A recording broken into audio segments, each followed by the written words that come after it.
If you're a European gamer from the 90s, you likely remember Probotector, the game that asked the question, what if Contra was less about sweaty, shirtless men, and more about cold, unfeeling machines that don't need healthcare or snacks?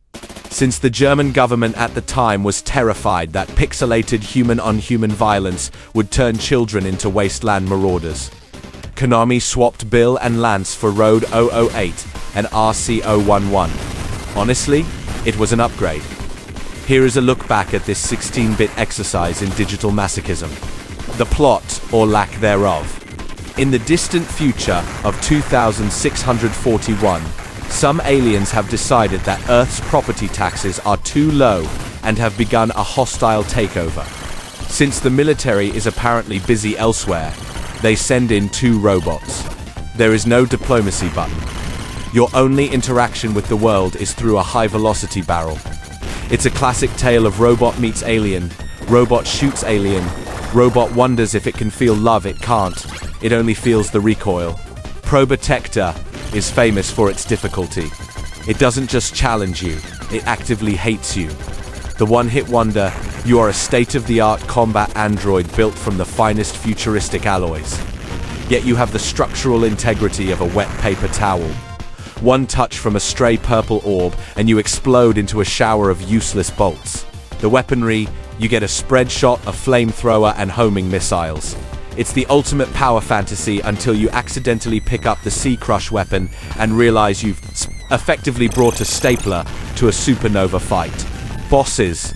The bosses are screen-filling monstrosities that look like H.R. Geiger had a fever dream about heavy machinery. Most of them have attack patterns that require the reflexes of a cat on espresso, the Mega Drive edge. The Sega version Hardcore is widely considered the black label of the series. It's faster, louder, and significantly more metal than its SNES cousins. The verdict. Probotector is a masterpiece of the run-and-gun genre, provided you enjoy a game that treats your ego like a speed bag. It's dark, it's mechanical, and it's arguably the most fun you can have while screaming at a television screen. It taught a generation of European children a valuable lesson. In the future, life is cheap, metal is expensive, and you will never ever beat the final boss without a cheat code or a soul-crushing amount of practice. Pro tip: if you find yourself getting frustrated, just remember that the robots don't have feelings. So at least someone in the room is staying calm. Since Probotector and its American sibling Contra, Hardcore, was designed to turn your nervous system into a vibrating mess, Konami graciously included some ways to tilt the odds. You have the manual dexterity of a concert pianist. Crucial warning: most of the easy button cheats like 70 lives were famously left only in the Japanese version Contra, the Hardcore. If you are playing the original European PAL version on actual hardware, you're mostly stuck with the Game Genie or Action Replay because European kids in the 90s were apparently expected to be harder than depleted uranium. If you're playing the PAL Probotector on a real Mega Drive, button codes are essentially non-existent. You have 2 choices: get good or get a Game Genie.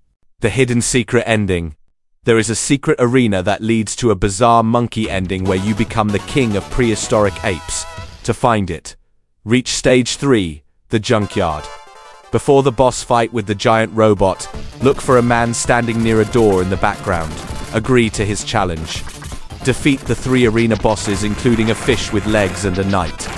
Enjoy the most nonsensical ending in Sega history. Pro tip for the desperate: if you are playing the European version and it's too hard, use the character Brownie the Small Robot. He has a smaller hitbox, meaning bullets will fly over his head that would have turned the other characters into scrap metal. He also has a double jump hover that makes the platforming slightly less suicidal.